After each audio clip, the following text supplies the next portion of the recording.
Hey there, awesome volunteers. I have some exciting news. Guess what? I'm leaving for a mission trip tomorrow. That's right, I'm leaving for Africa, and 40 hours later, I will be able to be in Kabwe, Zambia, where I'm going to be helping our missionary, Stephanie Martino, at the Urban Bliss Hotel.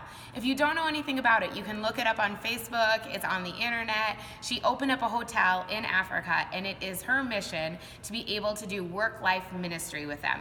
So that means I'm going to be leading leadership, I'm going to be working with her different lead teams, and teaching them systems, which is something that you all know that I love to do, is create systems. So if you could be praying for me for the next 2 weeks, that would be awesome. I get back on the 29th, which means I'm going to be missing 2 Sundays.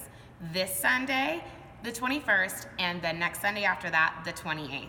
But I have left you guys in amazing hands. Her name is Angela Dobson. She will be here for all the different services and be able to be floating around just like me. She'll be on the radio, so when you ask for somebody, you can ask for Angela and she'll be there and available. If you can't come, make sure that you text her and let her know that you won't be here.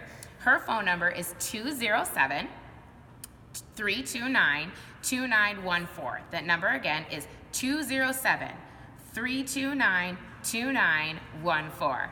Now, on to our other announcements. We have been going through that we need to listen to God with our kids, which is so fun. But sometimes it's even hard as adults to learn to do that. And so how much more is it important that we teach our kids to listen to God? And this lesson this week is how Joseph forgave his brothers. He did a lot of stuff that just wasn't nice to them. The brothers just were mean to Joseph, as we've been learning. But you know what? Joseph decided to listen to God and forgive his brothers. And the relationship and bond that was built and what he was able to do for his brothers was amazing. So that's the story you guys are teaching this week. The next week after that is with Samuel and how he listened to God.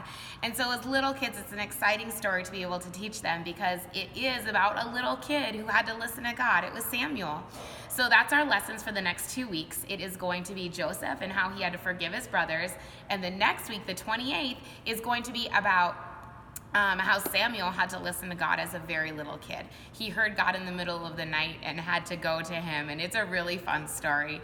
So I hope that you're reminded these next 2 weeks to listen to God too. Whatever he's calling you to do, I pray that you are following his calling in your life to do exactly what he wants you to do, which is what I am doing even going to Africa, right? I'm literally following the call of God. If you would have asked me a year ago if I would be doing this, I would say, what? But you know what? When we listen to the heartbeat of God, he tells us to do things that we wouldn't normally do. And that could even be right here in Las Vegas. And so I pray that's what happens this next 2 weeks, is that you're able to listen to God too and hear what he might be calling you to do. The next thing that I have, our little tip for the week, is going to be about cleaning. So inside of our rooms, we have our yellow buckets with our dish soap in them. That's all that's in it. And then we have our step 2 with our spray. So I just want to remind you, if you are in the infant or the walker room and if you're cleaning toys, to not dunk them inside of the water because it wrecks all of our electronic toys. So instead, just use the rag in here, rinse it out, wipe it off, and that you're getting all the grime off of it, and then literally just spray it, okay? And that's it. And then just let it to dry. So if it still has to dry for the next service, we have plenty of toys. So literally just put them in a bucket and we'll call Angela and we'll pull them out until they become dry again. So we don't have to worry about, we just really want them to air dry, okay? So that's how we want that to go. And so again, we want the yellow bucket is first, and that's just wiping it down. So it's not dousing it with water, it's just wiping it off and then spraying it. And that's our 2-step process to do everything that we would be required to do if we were a licensed preschool.